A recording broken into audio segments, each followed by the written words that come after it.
And shalom, everybody. Welcome to Oklahoma City King James Bible University. I'm Deacon Micah, and before we get into the precepts of today's lesson on divesting, I want to talk to you all real quick.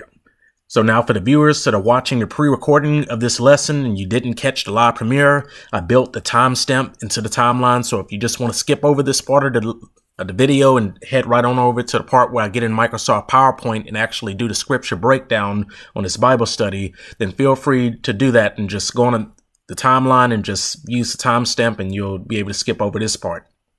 So what you're looking at on screen right now is an illustration of a divested female, which is partaking in this movement called divesting, which black women are being encouraged by divestment content creators on YouTube to open up their dating options and no longer to deal with black men.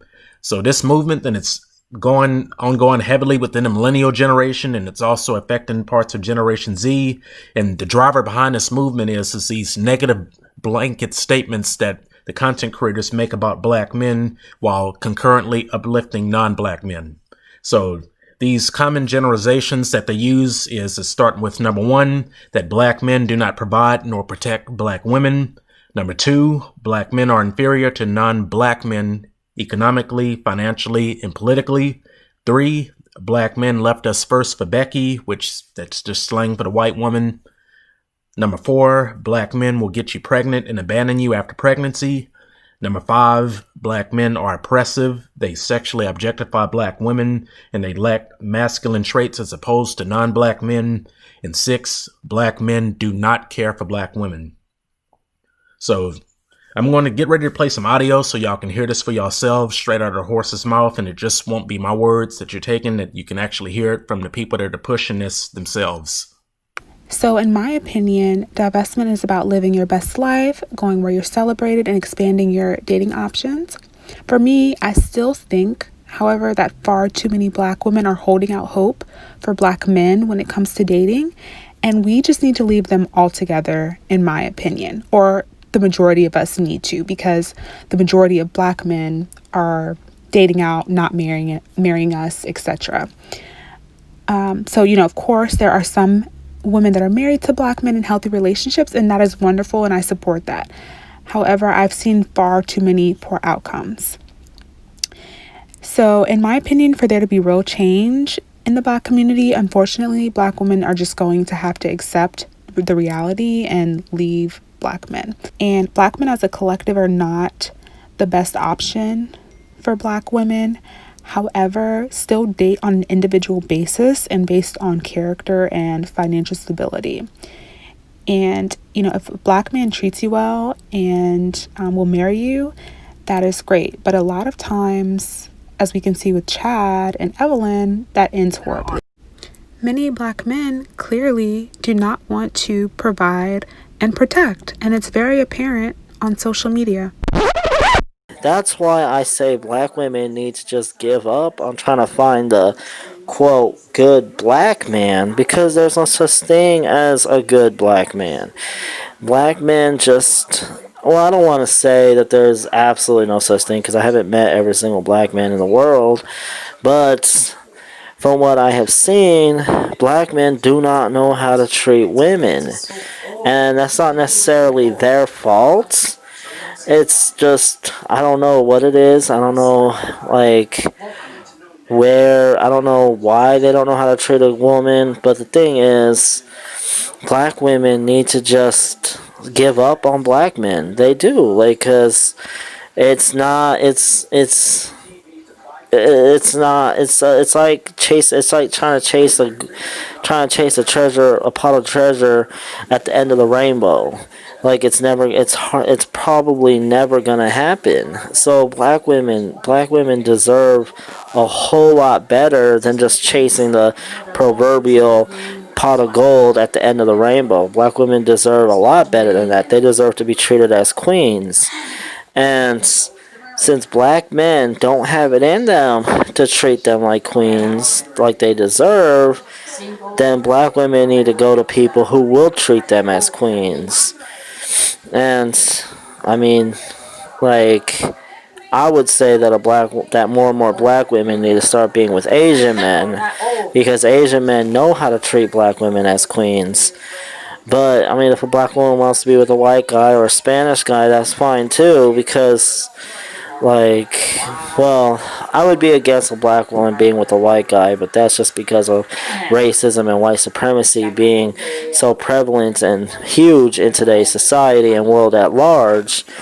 But at the same time, even a white guy would probably treat a black woman better than black men do. And it's sad. It really is, because black men shouldn't be tearing down their own women. They shouldn't. Like, you don't see any other race of men tearing down their own women. Asian men don't tear down Asian women. Spanish men don't tear down Spanish women, and white guys don't tear down white women. But why is it that black men are always constantly tearing down black women and glorifying white women? It doesn't make any sense. That's why I say black women deserve a whole lot better than what black men can offer. And I just want to know, why is it that so many black women don't realize this and give up on trying to find that proverbial good black man? That's never going to happen. Like, I don't understand. I mean, black women are smarter than that. As a whole, black women are a lot smarter than that. I feel like they place too much value on black men and they expect too much out of them, when in reality they need to realize that black men are who they are and they're always going to be who they are, and just forgive them for what they are, forgive them for who they are, and move on and go to something better or someone better than what black men can offer them. Because I feel like this has been like I'm gonna pull a Kanye. This has been weighing heavily on my chest. But like, yeah, this has really been a topic I've been talking to my friends about, and I've been talking to other women about, and it's like a resolution I feel like a lot of women, but specifically black women should have, is trying to stop playing like Captain Save a Nigga.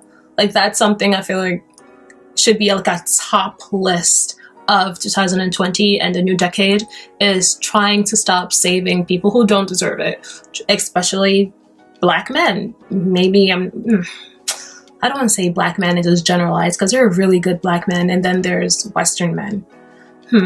Okay, so I feel like black women, we have this tendency of wanting to save black men all of the time. We want to be Captain Save a Hole. We don't want to be Mother Teresa. We want to be therapists to them, and honestly, it's not worth it. Honestly, I feel like Western men don't respect black women. Western men don't care for black women. And I don't want to generalize, so I'll just say majority of Western men don't care, nor respect, nor want to. They just don't seem to care about black women.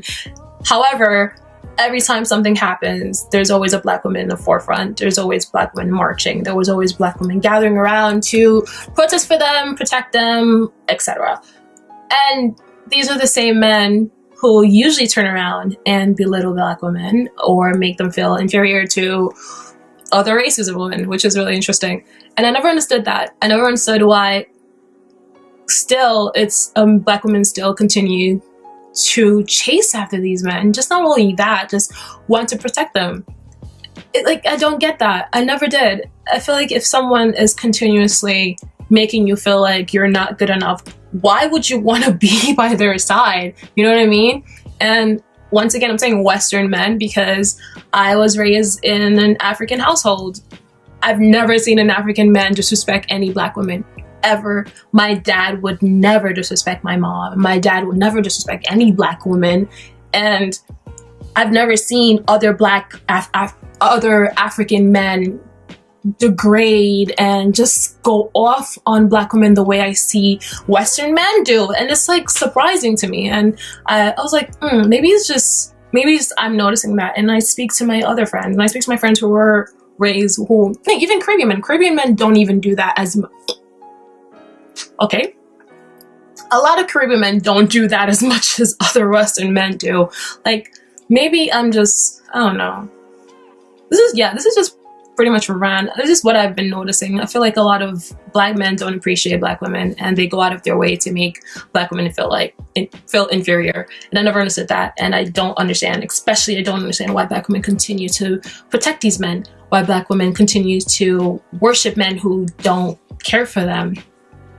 Don't get that at all. Yeah. So my New Year's resolution, and I feel like what should be every other Black woman's New Year's resolution, is try not to be Captain Save a Hoe, Save a Nigga.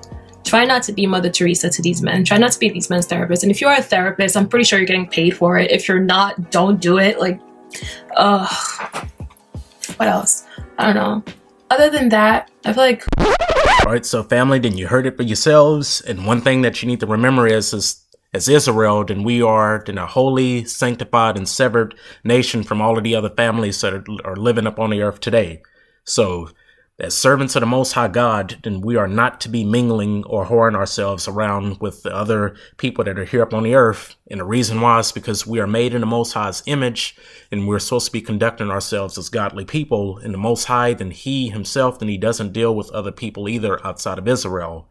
So, with that being said, but the sisters out there that are listening, got to be very careful about those divestment content creators out there, because if you listen to what they're pushing out there, they're going to cause you to be led into sin. If you take heed to what they're saying and start mingling with these other nations, they're also committing blasphemy against every Black man that doesn't fit into those generalizations that they're using on their channels. And third, they're stirring up a whole lot of strife and discord amongst God's people. So they got us fighting and stuff like that, then it's an abomination in the eyes of the Most High. All you have to do is just look at Proverbs chapter 6 and just read from 16 all the way to 19. It is a very hateful thing to the Most High when people stir up strife and then they get people fighting. So I'm going to show y'all some comments before we get into the lesson. And I just want y'all to see exactly, how people have responded to these sort of divestment content videos, and just let you know exactly where people's minds are at. So the first one said, Black men are generally no good, and Black women are more likely to have a father in the home for their children and a more fruitful life when we date and marry non-Black men, period. It's not true. Nope. More and more of you should date white men. It's bad advice. So the next one said, exactly, Black women are just too slow to realize Black men were the ones that sold us to slavery and subject us to all this mess in the first place. Why a group of women are so attached to the weakest links, self-hatred, walking dildos is beyond comprehension. Shake my head. Next one said, Black women must divest. It's important for the future generations.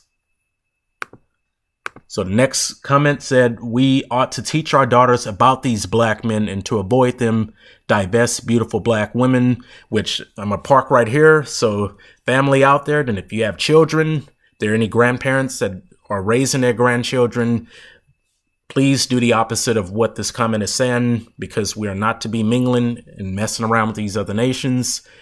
Teach your children the opposite of what that comment just said.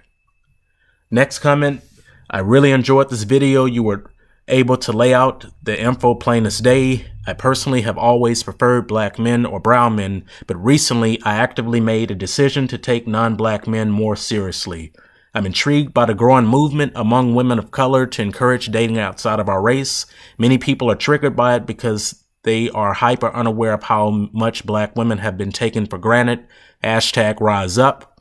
Next one said, I was looking for this video. I was always attracted to Black men, but I'm no longer attracted to them. Most of them are colorist, not masculine. They are more feminine, etc. Most Black men don't want to provide, protect, lead, and build. I get more respect from other races of men, and I also feel that white men want to provide and protect their children and wife, which those just are more blanket statements. It's blanket statements for the Black men, and it's also a blanket statement for white men as well, as far as wanting to provide and protect. And the reason why I say it is look at this next comment. So I thought I was in love with this old white man. He was clearly racist, and I was blind to it. He impregnated me, stole $3,000 and dipped. Found out I'm like 10th in line for child support. A business owner who only hires Black men and only dates Black women. white men be trying. All right, family, so we're getting ready to begin this breakdown on divesting. So we're getting ready to start off with Leviticus 19 and 19 and Leviticus 18 and 23. So these two precepts right here, then they're going to be the overall focus of this entire breakdown, and I'm going to be showing related scriptures to support what's being said here. So then if you want to take notes along as I teach, then feel free to do so, but I'm going to put up a cheat sheet afterwards, and I'll leave it running for a minute so you'll be able to copy all of the precepts at the very end. And also then if you have a smartphone or any sort of device that can capture pictures, you can just take a snapshot of the cheat sheet, and it'll be a whole lot easier for you than just whatever best works best for you. So starting with Leviticus 19 and 19, you shall keep my statutes. Thou shalt not let thy cattle gender with a diverse kind. Thou shalt not sow thy field with mingled seed, neither shall a garment mingled of linen and woolen come upon thee. Leviticus 18 and 23. Neither shalt thou lie with any beast to defile thyself therewith. Neither shall any woman stand before a beast to die down thereto. It is confusion. So family, whether you know it or not, these two scriptures alone, when they are both spiritually broken down and spiritually discerned, they tell you clear as day and clearer than any other scripture in the Bible that we as Israel are not to be messing around with other nations. This is straight out of the law book. So going back up to Leviticus 19 and 19, when it comes to the Most High's cattle, which is his people, when it comes to his seed, which is his word, and when it comes to his garment, which is the covering, which he covered us with strength and honor and righteousness, under no circumstances are neither one of those three things to be mingled with anything else, because if you do that, those holy things are going to be defiled and corrupted, and they're going to be unacceptable in the eyes of the Most High. So to bring this closer, if you decide to mingle with these nations, you are going to defile yourself. And if you have any children, as a result, they will be defiled right out of the womb. So for any listeners out there that are brand new to these sorts of spiritual teachings, the Most High God, then he speaks in parables unto us. Therefore, then we have to do our due diligence to understand what he is saying unto us, because he is a spirit. We are flesh, and in order to understand what a spiritual God is saying, he uses physical examples to convey unto us what he is saying spiritually, and we have to break down what he's saying by running precepts and just running all throughout the Bible to understand what he's saying. And these next 4 verses that I'm getting ready to bring up is going to qualify that statement that I just made. So Psalm 78 and 2, I will open my mouth in a parable. I will utter dark sayings of old. John 6 and 63, it is the spirit that quickeneth, the flesh profiteth nothing. The words that I speak unto you, like Leviticus 19 and 19 and Leviticus 18 and 23, they are spirit and they are life. 1 Corinthians 2 and 14, but the natural man receiveth not the things of the Spirit of God, for they are foolishness unto him, neither can he know them, because they are spiritually discerned. In Psalms 119 and 104, so through thy precepts I get understanding, therefore I hate every false way. So as I stated earlier, in order to understand what a spiritual God is saying, then you have to run your precepts. So you're going to be running all throughout this Bible, piecing and matching verses up together to get the full picture of what the Most High is saying. And at no time are you to be grabbing dictionaries and commentaries and Septuagints and all of these other things that man made to try and understand what God is saying, because you're going to mingle up the seed, which Luke 8 and 11, that's the word of God, and you're going to mingle it up and you're going to get all of these false understandings. So going back up to Leviticus 19 and 19, I bolded those words up there because they have spiritual meanings, and those spiritual meanings are according to the way that they function in the Bible, and also according to the way that those particular items are in real life. But for the sake of when you're reading in the Bible, then you're to run precepts in the scriptures. When you run enough precepts, you're going to get that idea of what those spiritual words mean. All right, so breaking down Leviticus 19 and 19, the first verse that we're going to match up with this is going to be 2 Esdras 5 and 26 and 27. So, and of all the fowls that are created, thou hast named thee one dove. And of all the cattle that are made, thou hast provided thee one sheep. And among all the multitudes of people, thou hast gotten thee one people. And unto this people whom thou lovest, thou gavest a law that is approved of all. So family, going back up to verse 26, when we get to that first colon, we start with, and of all the cattle that are made, thou hast provided thee one sheep, and it's followed by another colon. So in the Bible, colons, and they have a specific function, and what they do is that what's coming after the colon is going to give a complete clarification using a full sentence on what was previously said. So after that one sheep colon, and among all the multitudes of the people, thou hast gotten the one people, we had a language change. So the Most High, then it went from a spiritual language to a direct language so you can get it. So that cattle, all of the cattle, those are talking about people. Thou art made thou hast provided thee one sheep. Sheep, then that's us. And Matthew 15 and 24 to let you know that Christ, and he wasn't sent but unto the lost sheep of the house of Israel. And verse 27, it puts it in plain language so you can get it. And among all the multitudes of people, which that would have been cattle, thou hast gotten thee one people, which that sheep. And unto this people whom thou lovest, thou gavest a law that is approved of all.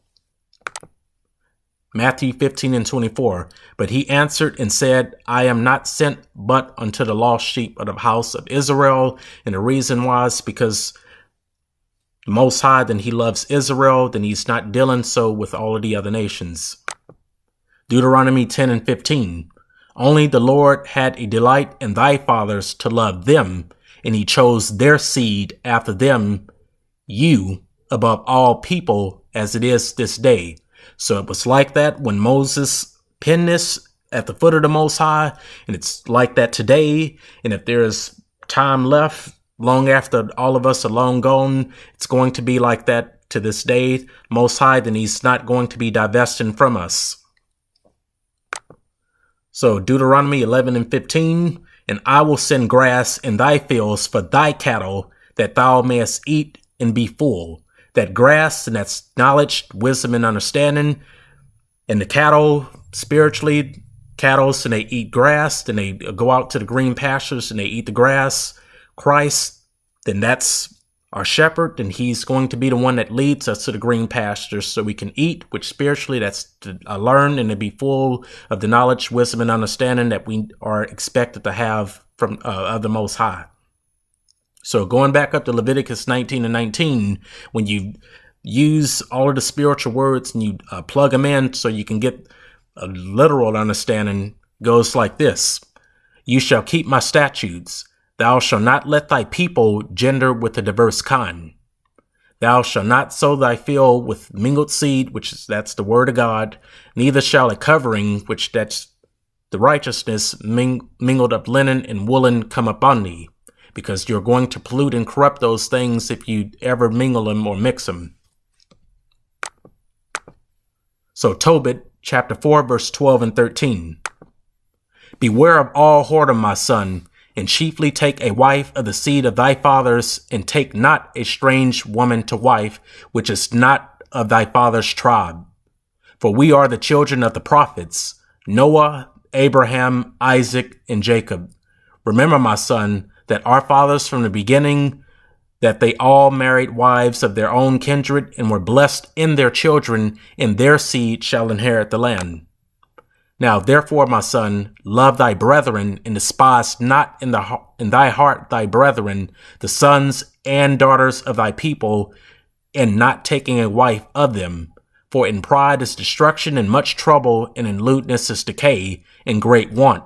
For lewdness is the mother of famine. So, when you go back to verse 13, if you are not taken to wife and to marry, then the sons and daughters of your own people, that's self-hatred. And it says it right there, and despise not in thy heart thy brethren, and it explains how you despise them in your heart, the sons and daughters of thy people, and not taking a wife of them. So you don't choose them. That's self-hatred, and you're not supposed to be hating your brother in your heart. Then we're supposed to be dealing with each other. Then that was so with our fathers, and that's expected to be of us today. The Most High, then he doesn't deal with other nations of people.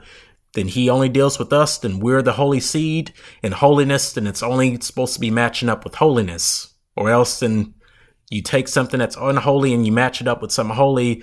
That which was holy is going to be polluted. So you keep that in mind. And Tobit himself, then that's what his verse came out of. Tobit, then he married a woman of his own kindred too. Watch this. So Tobit, chapter 1, verse 9 and 10. Furthermore, when I came to the age of a man, I married Anna of my own kindred, and of her I beget Tobias. And when we were carried away captive to Nineveh, all my brethren and those that were of my kindred did learn the bread of the Gentiles. But Tobit, and he did not, and he refrained from learning their ways because he remembered the Most High God of Israel with all of his heart. And the thing is when you get involved and mingle yourself with all of these Gentiles, they're going to turn you away from following the Most High. Deuteronomy 7 and 3 and 4. So neither shalt thou make marriages with them. Thy daughter thou shalt not give unto his son, nor his daughter shalt thou take unto thy son. For they will turn away thy son from following me, that they may serve other gods. So will the anger of the Lord be kindled against you, and destroy thee suddenly. So just like Leviticus 19 and 19 said, family, then we're not to be letting our cattle gender with a diverse kind. And personally, then I can elaborate more on this. Then I have a very dear cousin of mine that's married to a Gentile right now. Then she's Mexican, and he was one way before they got married. And it seems like right afterwards, then he changed spiritually. Then he became a Jehovah's Witness, and they also had him living with her and her family. So then he wasn't even coming around us anymore. And just slowly over time, then he got indoctrinated into that Jehovah's Witness, which he was not one before they got married, but he is now. And it's a sad way to go. All right, so Ezra 9 and 12. Now therefore give not your daughters unto their sons, neither take their daughters unto your sons, nor seek their peace or their wealth forever, that ye may be strong and learn the good of the land and leave it for an inheritance to your children forever. So family, reason I put this verse here is because of one of the comments that I had earlier about one of the ladies had made about Black men not having anything to offer, not having, just any sort of substance, just nothing. Thing is that still doesn't give you a reason or then a valid reason to go and seek the daughters and sons of other people because you're seeking their wealth. Thing is you're at what price? And you're going to end up defiling your own temple. And if you have any kids, you'll just be bringing bastards into the world. So you don't do that.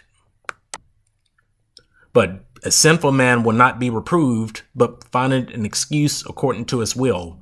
Because all of those excuses and typically those generalizations that they use over in those divestment channels to justify mingling with other people, for the betterment of those specific women and any children that they'll have afterwards, those are all excuses.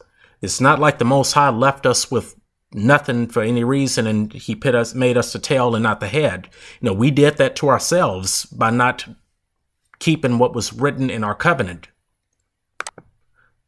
So Songs of the Three Children 1 and 13. For we, O Lord, are become less than any nation and be kept unto this day, because this is something that the Most High is doing in all the world because of our sins. So that's why we're the tail, and just anywhere that you go, all you have to do is just travel to the poorest part of that city or that area and you'll find Black people there.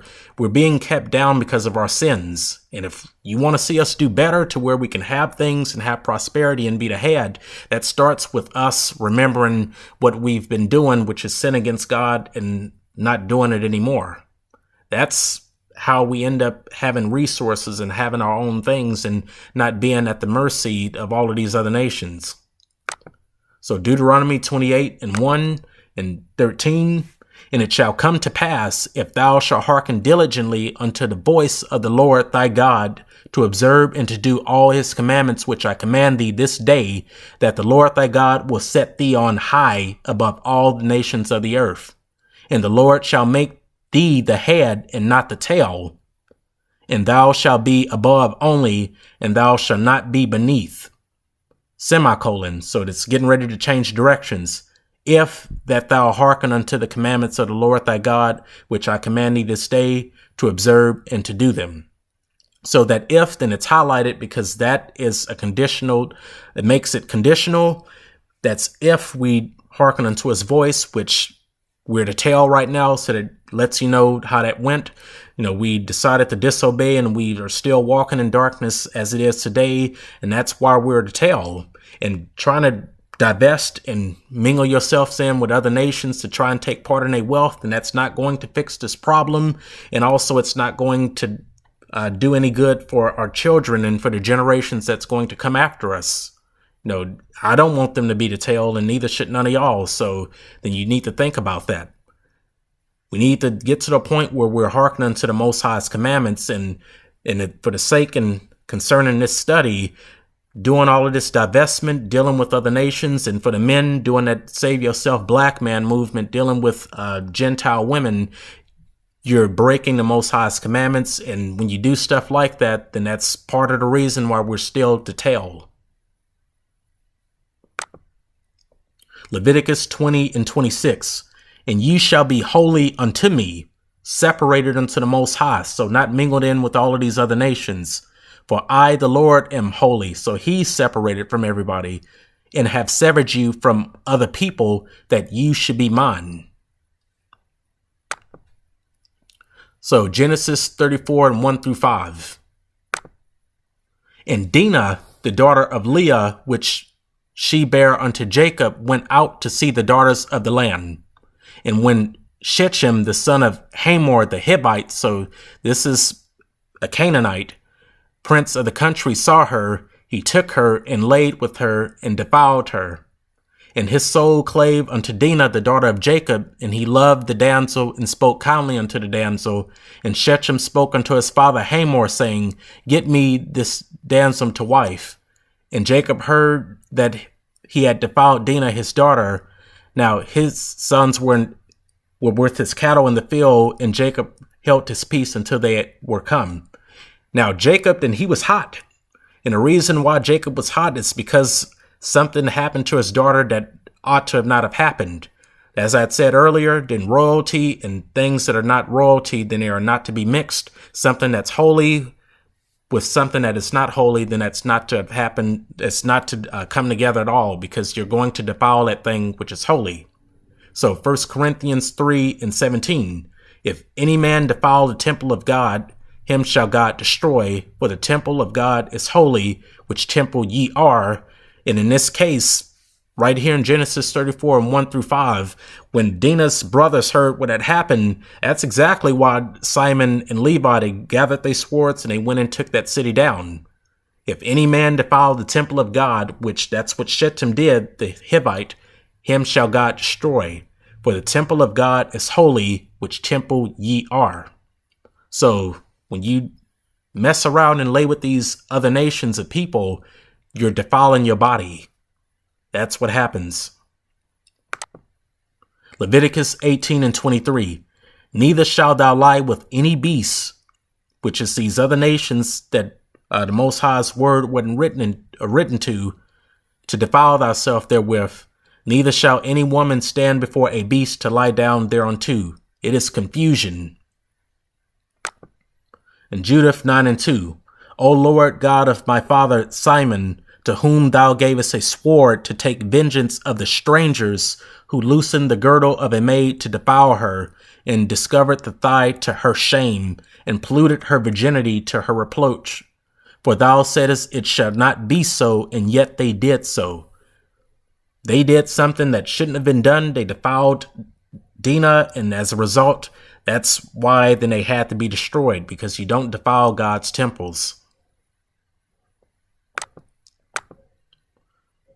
All right, and also in Dinah's defense, she did not commit that act willingly, then she was raped and forced. So the Most High, then he's not going to impute those charges on her in Leviticus 22 and 25 to 27, and that's going to clear that up. So, but if any man find a betrothed damsel in the field, and the man force her and lie with her, then the man only that laid with her shall die.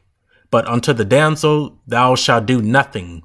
There is in the damsel no sin worthy of death. For as when a man rises against his neighbor and slayeth him, even so is this matter. For he found her in the field, and the betrothed damsel cried, and there was none to save her. So in Dina's case, what happened to her, she's covered. Most High is not going to charge no sin worthy of death unto her, but everybody else that's trying to justify and come up with excuses to do what they're doing, to land with these other nations of people, you're not covered. And if you lay with those nations of people and you defile yourself, you're going to be marked, and that sin is going to be worthy of putting you to death. Revelations 21 and 27. And there shall in no wise enter into it anything that defileth, neither worketh whatsoever worketh abomination or maketh a lie, but they which are written in the Lamb's book of life.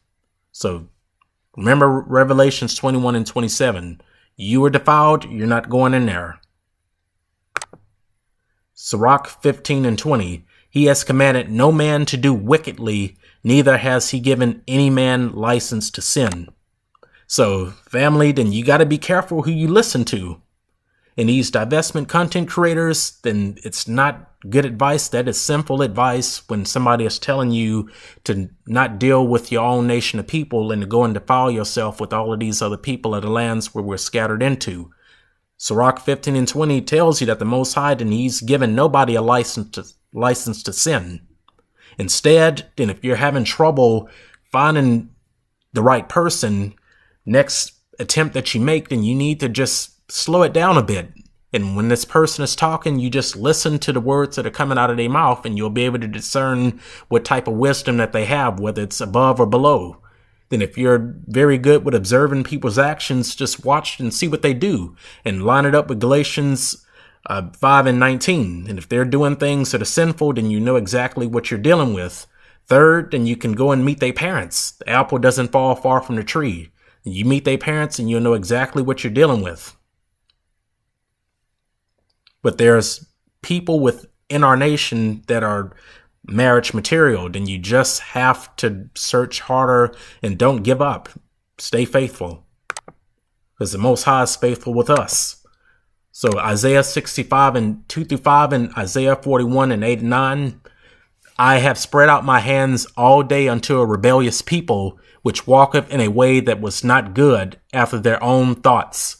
A people that provoketh me to anger continuously to my face, that sacrifice in gardens, and burneth incense upon altars of brick, which remain among the graves, and lodge in the monuments, which learn swine's flesh and broth of abominable things is in their vessels, which say, stand by thyself, come not near to me, for I am holier than thou.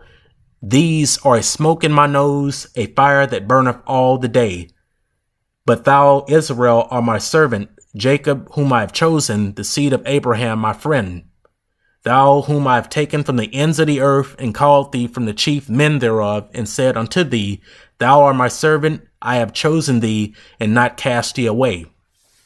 So family, then I brought this verse here just to let you know, and just to remind you guys that we are a rebellious people to the Most High, and we are smoking his nose and a fire that burneth all day, and we provoke him to anger every single day. But yet the Most High, then he has not cast us away. At no time has he divested from us. And the Most High, then we're more frustrating to him continuously every day than some of us get frustrated with each other. And he's not divesting from us, then we ought to not divest from each other and just deal with each other. Search harder within your own nation if you hadn't found anybody that you're interested in. Just keep searching harder. And that person is there. Then you may have to wait. It is what it is.